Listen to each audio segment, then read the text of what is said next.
নমস্কার, নিউজ তৎকাল 24 এর পর্দায় আপনাদের সকলকে স্বাগত। আপনাদের সাথে আমি পল্লবী। দেখে নিন এখনকার সংবাদ শিরোনাম।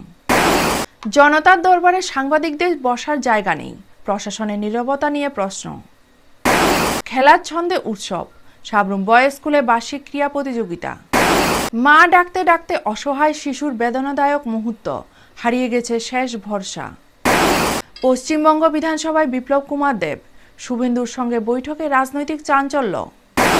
আগরতলা চারিপাড়া শান্তি সংঘের সুবর্ণ জয়ন্তী উপলক্ষে রক্তদান শিবির। তেলিয়ামুড়ায় খোয়াই জেলা বাস জিপ অটো চালক সংঘে ত্রিবার্ষিক সম্মেলন। অর্থনৈতিক দুর্বলতার সুযোগ নিয়ে প্রতারণা, বেঙ্গালুরু থেকে উদ্ধার যুবতী। এখন সংবাদ বিস্তারিত। মঞ্চ ছিল জনতার কথা শোনার, কিন্তু বাস্তবে সেখানে চোখে পড়ল অবহেলা ও নীরবতা। খোয়াই জেলা শাসকের উদ্যোগে মঙ্গলবার কৃষ্ণপুর বিধানসভা কেন্দ্রে চাকমাঘাট ব্যারেজ সংলগ্ন এলাকায় অনুষ্ঠিত হয় ডিএম জনতার দরবার। তেলিয়ামুড়া মহকুমা প্রশাসনের আয়োজনে হওয়া এই কর্মসূচিতে সাংবাদিকদের আমন্ত্রণ জানানো হলেও তাদের জন্য কোনো বসার ব্যবস্থা রাখা হয়নি। বাধ্য হয়ে মাটিতে বসেই সংবাদ সংগ্রহ করতে হয়। অভিযোগ, জেলা শাসক দপ্তরের এক কর্মচারী সাংবাদিকদের তাড়িয়ে দেওয়ার চেষ্টা করেন, ফলে কাজ আরও ব্যাহত হয়। সবচেয়ে উদ্বেগজনক বিষয়, এই পরিস্থিতি চোখের সামনে থাকা সত্ত্বেও জেলা শাসক, মহকুমা শাসক সহ শীর্ষ আধিকারিকরা নীরব থাকেন। গণতন্ত্রের চতুর্থ স্তম্ভ হিসেবে পরিচিত সংবাদ মাধ্যমের প্রতিনিধিদের প্রতি এমন আচরণ প্রশাসনের দায়িত্ববোধ নিয়ে প্রশ্ন তুলছে। একই সঙ্গে পক্ষ রোধে ছাউনি না থাকায় জনতার দরবারে আসা সাধারণ মানুষও ভোগান্তির শিকার হন। এখন দেখার বিষয়, এই অব্যবস্থাপনার দায় প্রশাসন নেয় কিনা, নাকি বিষয়টি উপেক্ষিতই থেকে যায়। ব্যুরো রিপোর্ট, নিউজ তৎকাল 24। মঙ্গলবার খোয়াই জেলার জেলা শাসক শ্রী রজত পান্ত মহাশয়ের যে ডিএম দরবার যে অনুষ্ঠান, সেই অনুষ্ঠান হচ্ছে খোয়াই জেলার চাকমাঘাট ব্যারেজ প্রাঙ্গণে। মূলত এই যে আজকের গোটা এই আয়োজন, সেই আয়োজনে সাংবাদিকদের নেমন্ত্রণ করা হয়েছে।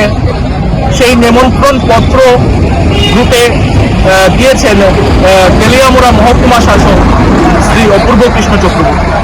সেখানটায় দেখা গেছে বানানে খোল। যাই হোক, পরবর্তীতে যখন সাংবাদিকরা আজকে এলো এই অনুষ্ঠানে, তখন এসে দেখতে পেল যে সাংবাদিকদের জন্য বসার জায়গা নেই।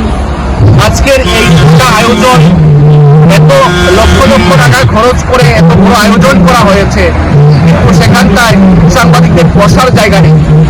যদিও দেখা গেছে পরবর্তীতে খোয়াই জেলা শাসকের অফিসের এক কর্মী সাংবাদিকদের বলছে, আপনারা সাইডে যান, আপনারা সাইড এখান থেকে বেরিয়ে যান। এই বিষয়টা আমার মনে হয়, আমরা যারা আছি সংবাদ মাধ্যমে কর্মরত যারা আছি, আমরা এই ঘটনার তীব্র নিন্দা জানাই। এই ঘটনা মোটেও কাম্য নয়। আমরা পেশাগত দায়িত্বে আমরা এখানটায় এসেছিলাম। আমরা সংবাদ মাধ্যম যারা আছি, আমরা যদি কোনো সংবাদ আমরা তুলে ধরি, তবেই জনগণ দেখতে পারে। মূলত সেই তাগিদেই এখানে আসা। কিন্তু এখানে এসে যদি এরকম ভাবে অপমানিত হতে হয়, লাঞ্ছিত হতে হয়, সেক্ষেত্রে কিন্তু আমরা নিন্দা জানাচ্ছি ঘটনার। পাশাপাশি এই যে আজকের এই ঘটনায় এখনো পর্যন্ত জেলা শাসক মহাশয় কোনো রকমের সৌজন্যতা দেখানি। খেলার মাঠে ফিরে এলো উৎসবের ছন্দ, গর্বের অধ্যায়ে নাম লেখালো সাবরুমের ঐতিহ্যবাহী বিদ্যালয়।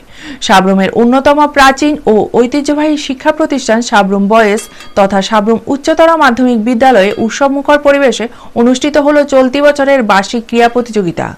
ছাত্রছাত্রীদের অংশগ্রহণে গোটা বিদ্যালয় প্রাঙ্গণ পরিণত হয় প্রাণবন্ত ক্রীড়াঙ্গনে। এই ক্রীড়া প্রতিযোগিতার আনুষ্ঠানিক উদ্বোধন করেন সাবরুম নগর পঞ্চায়েতের চেয়ারপারসন রমা পোদ্দার দে। প্রধান অতিথি হিসেবে উপস্থিত ছিলেন সাতচাঁদ পঞ্চায়েত সমিতির চেয়ারম্যান প্রভাস লোধ। বিশেষ অতিথি হিসেবে উপস্থিত ছিলেন বিদ্যালয়ের এসএমসি কমিটির সভাপতি শান্তিপ্রিয় ভৌমিক, সমাজসেবী গৌতম ত্রিপুরা, নগর পঞ্চায়েতের ভাইস চেয়ারম্যান দীপক দাস, সদস্য প্রদীপ দাস, রতন চক্রবর্তী সহ অন্যান্য বিশিষ্ট জনেরা। উল্লেখ্য, এই বিদ্যালয় থেকে বছরের পর বছর বহু ক্রীড়াবিদ উঠে গিয়ে রাজ্য ও রাজ্যের বাইরে ক্রীড়াঙ্গনে ত্রিপুরার নাম উজ্জ্বল করেছেন। এই বছরের এই ক্রীড়া প্রতিযোগিতাও সেই ঐতিহ্যকে নতুন প্রজন্মের মধ্যে আরও শক্তিশালী করে তুলবে বলে আশাবাদী শিক্ষক অভিভাবকরা। ব্যুরো রিপোর্ট, নিউজ তৎকাল 24। মা, আমি খুব অসুস্থ, মা আসো না মা। ছোট্ট শিশুটির কণ্ঠে বারবার ধ্বনিত হচ্ছে এই আকুতি।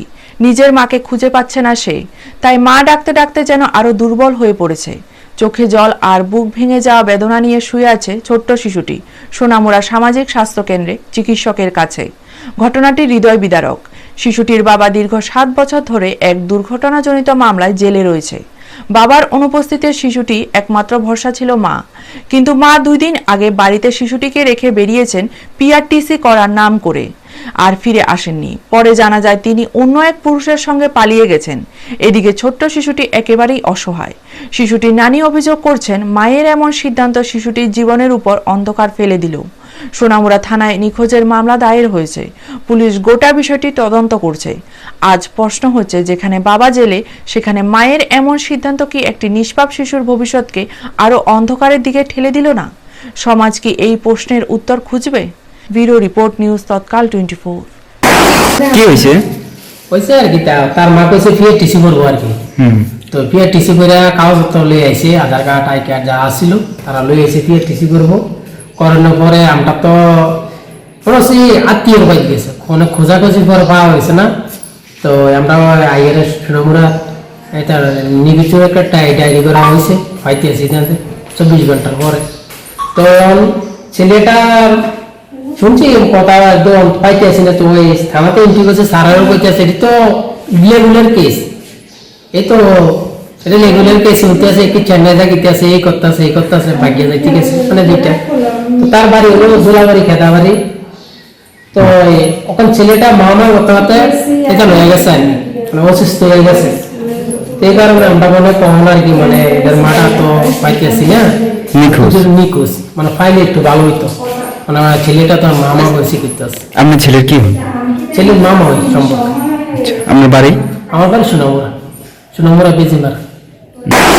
পশ্চিমবঙ্গ বিধানসভা ভবনে হাজির ত্রিপুরার রাজ্যের প্রাক্তন মুখ্যমন্ত্রী বিপ্লব কুমার দেব। তিনি রাজ্যের সকল বিজেপি বিধায়কের সঙ্গে এক গুরুত্বপূর্ণ বৈঠকে অংশ নেন। বৈঠকে উপস্থিত ছিলেন পশ্চিমবঙ্গের বিরোধী দলনেতা শুভেন্দু অধিকারীও। বৈঠকে রাজ্যের রাজনৈতিক পরিস্থিতি, দলীয় কৌশল এবং আগামী কর্মসূচি নিয়ে আলোচনা করা হয়। রাজনৈতিক পর্যবেক্ষকরা মনে করছেন এটি একটি প্রস্তুতিমূলক বৈঠক, যার মাধ্যমে দলের অভ্যন্তরীণ একতা ও নীতি নির্ধারণের নতুন দিক নির্দেশনা আসতে পারে। বৈঠকের সময় বিধায়করা তাদের মতামত এবং ভবিষ্যৎ পদক্ষেপ নিয়ে আলোচনা করেন। পশ্চিমবঙ্গের আগামী বিধানসভা নির্বাচনকে কেন্দ্র করে বিপ্লব কুমার দেব ও শুভেন্দু অধিকারীর এই উদ্যোগকে বিশেষ গুরুত্ব দিচ্ছে রাজনৈতিক মহল। ব্যুরো রিপোর্ট, নিউজ তৎকাল 24। সামাজিক সেবার মধ্যে দিয়ে সুবর্ণ জয়ন্তী উদযাপনের বার্তা দিল আগরতলা চারিপাড়া স্থিত শান্তি সংঘ। সুবর্ণ জয়ন্তী বর্ষ উপলক্ষে মঙ্গলবার ক্লাব প্রাঙ্গণে সংগঠনটির উদ্যোগে অনুষ্ঠিত হয় এক রক্তদান শিবির। রক্তদান শিবিরের উদ্বোধন করেন রাজ্যের রাজ্যপাল ইন্দ্রসেনা রেড্ডি নাল্লু। অনুষ্ঠানে উপস্থিত ছিলেন বাধারঘাট বিধানসভা কেন্দ্রের বিধায়ক মীনা রানী সরকার সহ অন্যান্য বিশিষ্ট ব্যক্তিবর্গ। এই উপলক্ষে রাজ্যপাল রক্তদানের পাশাপাশি সকলকে অঙ্গদানে এগিয়ে আসার আহ্বান জানান। রক্তদান শিবির শেষে ক্লাব কর্তৃপক্ষ এলাকার গুণীজনদের সংবর্ধনা প্রদান করে অনুষ্ঠানকে আরো স্মরণীয় করে তোলে। ব্যুরো রিপোর্ট, নিউজ তৎকাল 24। जो अनकॉन्शियस जो ब्रेन डेथ होता है इसी संदर्भ में वो भी उनके किडनी दे सकते हैं, लीवर दे सकते हैं। अभी तो कुछ जगह हार्ट का भी ट्रांसप्लांटेशन हो रहा है। तो इसके लिए मानसिकता बनाना या ये जरूरी है। तो उस दिशा में भी एजुकेट करते जाना, ताकि भगवान से इतना ही प्रार्थना करना है कि अपने को वो सिचुएशन नहीं आना है, सब अच्छे रहना है। मगर उस सिचुएशन में है तो किसी को अल्टरनेटिव करने में भी ये देना है। খোয়াই জেলার পরিবহন শ্রমিকদের ঐক্য ও অধিকারকে আরো মজবুত করতে তেলিয়ামুড়ায় অনুষ্ঠিত হলো খোয়াই জেলা বাস ও জিপ চালক সংঘ এবং অটোরিকশা চালক সংঘের প্রথম ত্রিবার্ষিক সম্মেলন।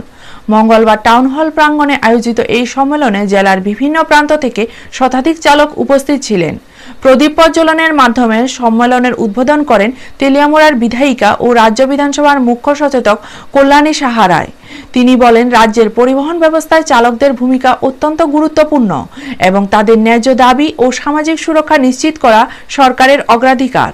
সম্মেলনে বিগত 3 বছরের কার্যক্রম পর্যালোচনা, চালকদের বিভিন্ন সমস্যা নিয়ে আলোচনা এবং আগামী দিনের কর্মপরিকল্পনা নিয়ে মত বিনিময় হয়। শেষে নতুন কমিটি গঠনের উদ্যোগ নিয়ে সংগঠনকে আরও শক্তিশালী করার শপথ নেওয়া হয়। ব্যুরো রিপোর্ট, নিউজ তৎকাল 24। আমাদের বড় দায়িত্ব অর্পিত হয়েছে, দায়িত্ব ভার দেওয়া হয়েছে। যার যত বড় দায়িত্ব তার তত বড় দায়িত্ব ভার। এখানে মনে রাখতে হবে, প্রতিটা শ্রমিক কর্মচারীকে সম্মান দিয়ে কথা বলতে হবে। পৌঁছকারী নেতাগিরি চলবে না, কাছে থেকে নিতে হবে। Respect, love and affection, give and take, এই কথাকে মাথায় রাখতে হবে। গুরুত্ব দিয়ে মনে রাখতে হবে, আজকে আমি ত্রিপুরা রাজ্যের মহামন্ত্রী বা জেনারেল সেক্রেটারির দায়িত্ব পালন করছি। এই মঞ্চে বসে অনেক লোক আছেন আমার চেয়েও ভালো এই রাজ্য পরিচালনা করার দক্ষতা আমাদের মধ্যে থাকতে পারে, সেটা অবমূল্যায়ন করলে হবে না। যে চেষ্টা আমরা করি, মনে রাখতে হবে যে সরকারটা আমাদের, জনগণ আমাদের। অভাব ও অসহায়তার সুযোগ নিয়ে এক যুবতীকে প্রতারণার ফাঁদে ফেলে ত্রিপুরার বাইরে নিয়ে যাওয়ার অভিযোগ সামনে এসেছে। শেষ পর্যন্ত পরিবার ও সামাজিক সংগঠনের তৎপরতায় বেঙ্গালুরু থেকে ওই যুবতীকে নিরাপদে উদ্ধার করা সম্ভব হয়েছে। জানা যায়, প্রায় 8 মাস আগে এক সন্তানের মা ওই যুবতীর বিবাহ বিচ্ছেদ হয় আদালতের মাধ্যমে। প্রাক্তন স্বামীর পক্ষ থেকে এককালীন 1,30,000 টাকা পেলেও দীর্ঘদিন ধরেই তিনি অর্থনৈতিক সংকটে ভুগছিলেন। এই পরিস্থিতির সুযোগ নিয়ে এক যুবকের সঙ্গে ফোনের মাধ্যমে তার পরিচয় হয়। ধীরে ধীরে বিশ্বাস অর্জন করে ওই যুবক সরকারি চাকরির প্রলোভন দেখিয়ে লক্ষাধিক টাকা দাবি করে। অভিযোগ, দীর্ঘদিন নানা আশ্বাস দেওয়ার পর যুবতী রাজি হলে তাকে হামসফর এক্সপ্রেস করে বেঙ্গালুরু নিয়ে যাওয়া হয়। সেখানে কাজ দেওয়ার বদলে তাকে ধর্মান্তরের জন্য চাপ দেওয়া হয় বলে অভিযোগ। এতে রাজি না হওয়ায় তাকে মানসিক ও শারীরিক নির্যাতনের শিকার হতে হয়। পরিস্থিতির সুযোগে একটি মোবাইল ফোন সংগ্রহ করে যুবতী গোপনে বাবার সঙ্গে যোগাযোগ করেন এবং পুরো ঘটনা জানান। এরপর পরিবারের উদ্যোগে বিভিন্ন সংগঠনের সঙ্গে যোগাযোগ করা হয়। হিন্দু সংগঠনের কর্মী অরুণ হালদারের সহায়তায় বেঙ্গালুরুতে স্থানীয়দের সঙ্গে সমন্বয় করে যুবতীকে উদ্ধার করা হয়। বর্তমানে যুবতী তার বাবার সঙ্গে নিরাপদে স্থানে রয়েছেন। গোটা ঘটনাটি নিয়ে তদন্ত ও আইনি পদক্ষেপের প্রস্তুতি চলছে বলে জানা গেছে। ব্যুরো রিপোর্ট, নিউজ তৎকাল 24। আমজাদনগরের এক ছেলে সাকিব মিয়া, এ আমার বেঙ্গালুরুতে আনছে, সারি কাজ টাজ দিব কইয়া, কাজ টাজ করবো কইয়া আনছে। এরপরে তো হে কাজ টাজ করে না ঠিক মতন। এবার আমি 1,30,000 টাকা আনছি বাড়ির থেকে। হে কইছে আনবার লাগিয়া, হে পরে দিয়া দিব। এরপরে আমি কইছি আমার টাকা দিয়ে দিবার হে দে না। তো এরপরে আমি আবার আমার মা বাবার সাথে কথা কইতাম চাই, হে দিতে দে না, হে রাখা দে। মোবাইল টোবাইল সব আমরা দিতে চাই না ঠিক মতন, মানে মা বাবার পরিচয় না রাখতাম। তারা সমাজটা, মুসলিম সমাজটা আমি মানতাম। তা আমি তো সেটা আমি মানতাম না, আমি মুসলিম হইতাম না। হে শুনে না। এরপরে আমার মা বাবারে কই, হে এবার কিতা এবার বাবা আর আঙ্কাল আয়ে আমার উদ্ধার করে হিন্দু সংগঠন কাছে ঋণী। এখনকার মতো সংবাদ এই পর্যন্ত। পরবর্তী সংবাদের জন্য চোখ রাখুন নিউজ তৎকাল 24 এর পর্দায়।